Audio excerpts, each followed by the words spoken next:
What is going on, everyone? I am coming back at you with some more One Piece gameplay, and I just want to apologize for the big hiatus. Unfortunately, there's a bit of a burnout from OP02. The meta got a bit stale, and just my friends weren't looking to play as much as we were before. So unfortunately, we didn't have a ton of content to go through, but now that OP03 is out, we are going to be ready to get back on the grind and pump out a ton of One Piece games. Our first game of OP03 on the channel is going to be Lucci against Iceburg. My friend pulled the alt art Iceburg leader, and he is obsessed with making him work. I don't think that he can do it, but what do you think? Do you think that Iceburg has a spot in this meta? I don't know. It's definitely not looking like it. It's definitely not been a successful leader in Japan, and I am looking forward to seeing how it stacks up in North America.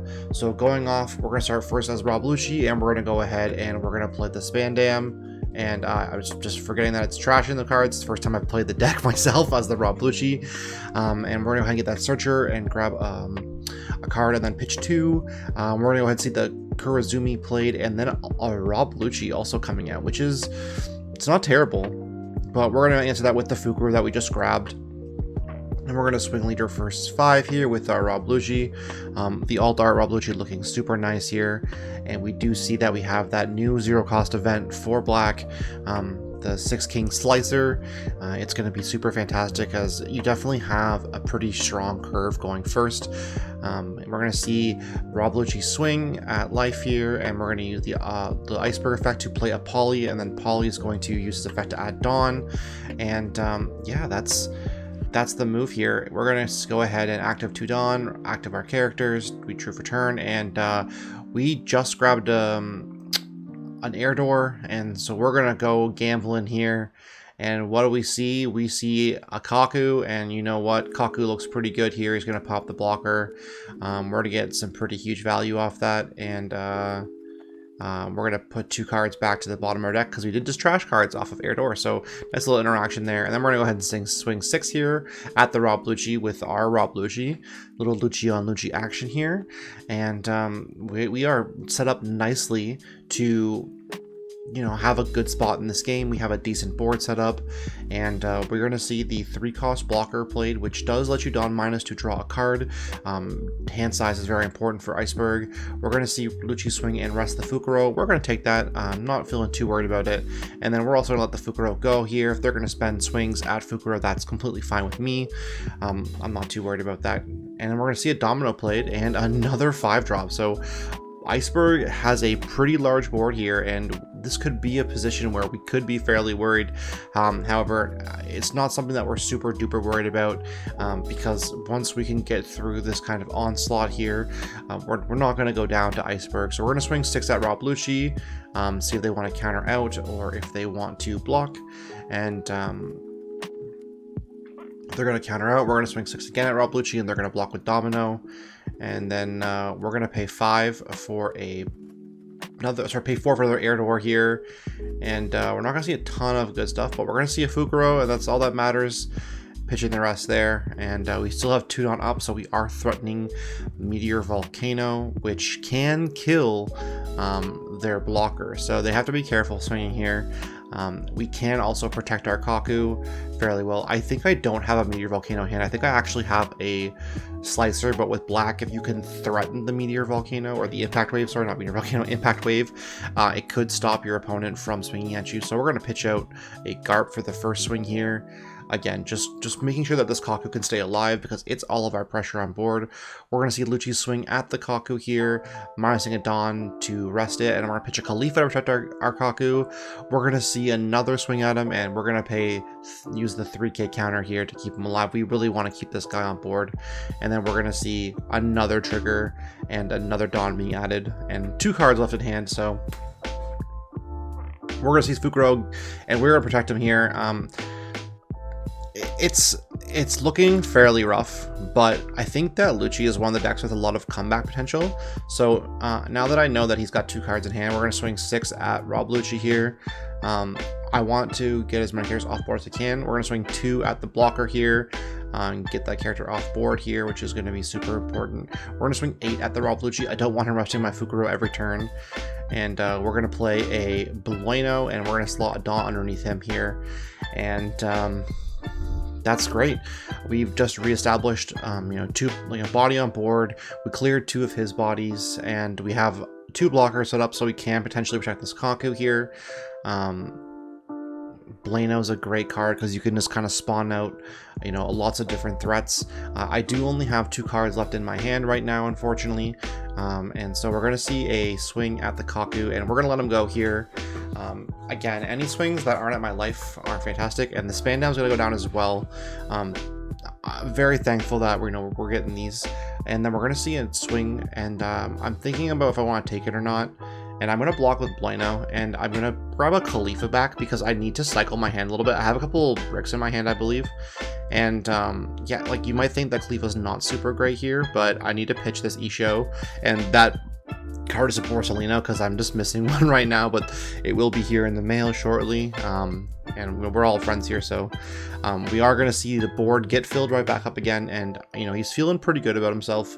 He's got a pretty large board, but he's got no cards in hand, so if I can get through the first blocker, then I'm feeling pretty good. And if I have a Kaku in hand, we can get rid of the blocker here. So I'm thinking that's going to be the play, is just pop the blocker with a Kaku potentially, and then just kind of swing at all of his characters that I care about. And I'm just rating the Iceburg effect here, just so I can ensure that it's just once per turn, because he has to rest himself. So we're going to go ahead and we're going to play a Borsalino. So we don't have the Kaku in hand, unfortunately, it looks like. And then we're going to pay 5 for another Bueno, and we're going to slot a Dawn underneath him. And then we're going to swing 5 at leader here, and he's going to take that because he can't, and he doesn't want to block it, so that's fine. But we do have a bunch of blockers on board here, and I can take a couple swings at life here. I'm not feeling too worried. My Bueno can spawn into a Kurodori here, which it's pretty strong. It's a 4-drop 6k, so it's going to have a lot of pressure on my opponent, and he's going to swing 7 here. We'll take that. We don't mind getting down to low life totals against Iceburg because they have no rush characters. They're going to swing with their Khalifa to draw 2 trash 1, which does mine to Dawn as well. So you are seeing Iceburg sitting at a pretty low life count, and then we're not seeing the stage coming out. So, we're looking pretty weak here. They're going to pitch the Domino off of that Khalifa, and I'm going to 2k counter to protect myself here. We're going to see a big swing at life here, and I will take that as well. I don't need to block that. I'm feeling okay, and I'm not feeling super duper worried because he only really has one more swing, which I can block with Bueno and spawn out a Kurodori. And Kurodori is going to be able to clear, one of his bodies potentially too, with my Borsalino as well. So we're going to do that.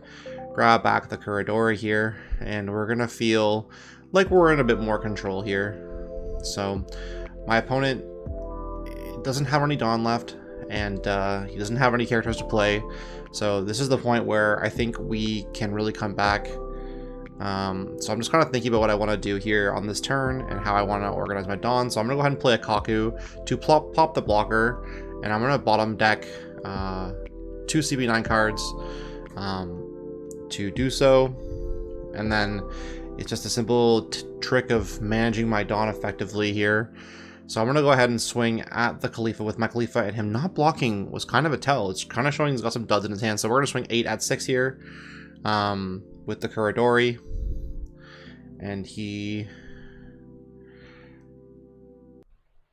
can't counter out of it, which is just too bad. We're going to swing 8 again at the Poly here. Probably has like 2 1Ks, and then we're going to pitch 2 cards and swing out the other Poly. And then there's a bit of a ruling question here on how he works.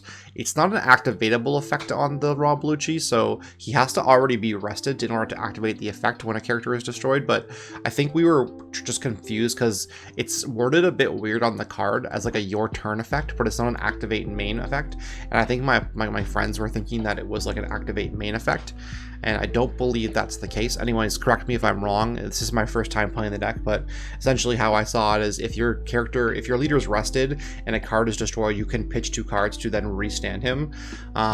If that is not the way that it's worded and that's wrong and you have to pitch 2 cards before you even delete the character, let me know in the comments below. But we played with the way that it's just pitch 2 on the swing, and so I pitched 2 cards to swing at the poly for 8 again, and it's gonna go down, and we have a clear board. I've got 2 blockers, and the game is firmly in my grasp now. So we're gonna see a Kokoro come down. He's gonna search for something, and he's gonna find something, I guess. I'm not quite sure what that was. I didn't see it. And a blocker is gonna come down here, followed by a Kaku and a Peeply Lilu, or whatever his name is. I'm feeling pretty good about my board state right now. I have 1 card in hand, but I'm gonna go ahead and swing 5 at leader here. He's got 1 card in hand. I'm just gonna read the Kaku. It's the banished Kaku. So we're feeling not terrible about it. I'm gonna go ahead and just kind of set some Dawn aside here. We're gonna swing 7 at leader here. Again, he's gonna block that. That's completely fine. We're gonna swing 7 at leader here. Kaku being 6k is a really nice body. We're gonna swing 8 here, or 9 here, and then we're gonna swing.